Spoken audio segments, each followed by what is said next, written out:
Hi, today I will be presenting in order to prepare you to dive into the Spanish culture with your new business responsibilities. We'll talk about the cultural value orientations of Spain, the nonverbal norms of not only the Spanish language, but the different ways the Spanish people express themselves verbally and nonverbally. To conclude, we will address relationship norms. Altogether, these pieces of advice will help you get a feel for why the Spanish people act the way they do and how you can better fit into the Spanish culture. So, let's begin. Spain scores very high in the area of power distance, meaning that people in Spain accept an order in which everyone has a place. Hierarchy is seen in their organizations and institutions, and subordinates expect to be told what to do. The person that's considered to be the ideal leader is one who makes all of the decisions for the group.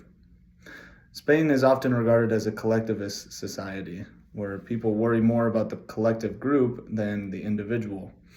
They appreciate structure and receive little satisfaction from being the best. One of the great defining factors of the Spanish people is their level of uncertainty avoidance.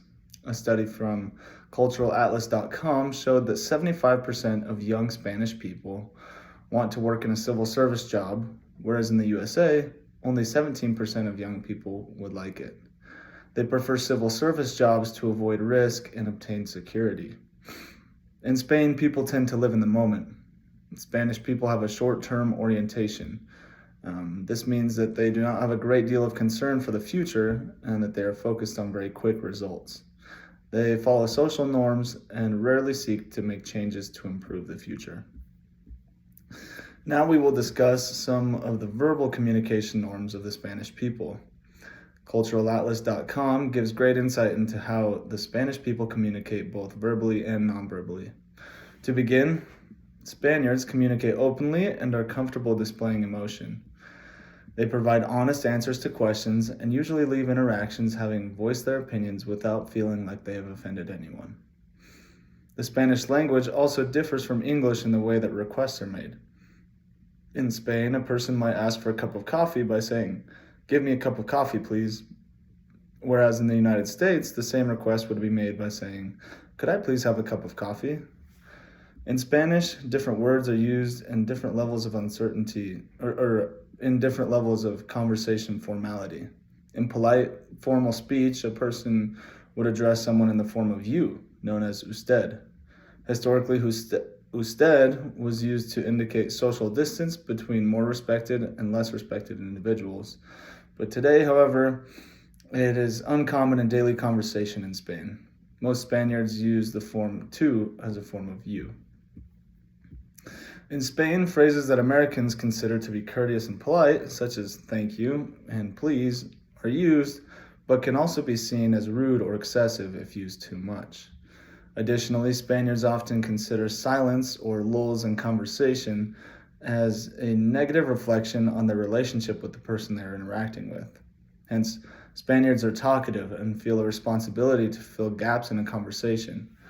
It's acceptable for Spaniards to talk over one another as the conversation excitement grows. Participants can almost seem as if they're shouting or angry, but they're really engaged and focused on the conversation. Swearing is also common and generally acceptable among friends. Spaniards love to share stories and poke fun at each other, laughing and smiling, often dishing jokes back and forth from one to another. Businessculture.com or .org explains that humor and amusement even have a place in Spanish business settings. Jokes are part of the culture, but when said in a negative manner, the message can be misinterpreted, making the conversation heavy instead of lighthearted.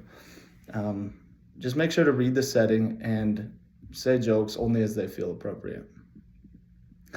In nonverbal communication, Spaniards are not as protective of their personal space as Americans. Businessculture.org explains that Spaniards prefer in-person interactions with very strong eye contact. A greeting in Spain often involves a hug and a small kiss on the cheek. These kisses are called besitos, or little kisses. Spaniards are open to hugging and touching one another. Public displays of affection between couples are very acceptable. Couples walk hand in hand, while friends often walk with interlocking arms. During conversation, people nudge arms, use their elbows or legs to reinforce talking points, put an arm around a shoulder to solidify trust, or show deep appreciation with both hands on another's shoulders. These physical interactions signify friendly affection. Spaniards are very demonstrative with their hands and body in general conversation. They listen intently and invite more movement as the conversation escalates. One action to avoid is directly pointing at others with the index finger. In Spain, this is considered extremely rude. Family relationships are of primary importance in Spanish culture. Most Spanish people rely on their relatives for support when they have a hard time dealing with their personal problems. Traditionally, men are the primary breadwinners in Spain, while women shoulder the responsibilities of raising children and domestic duties. However, in today's world, most women are working and have their own careers. Youth in Spain may start dating as early as 13 years old. In most cases, they start by going on dates and meeting at school. Many couples live together for years before they get married.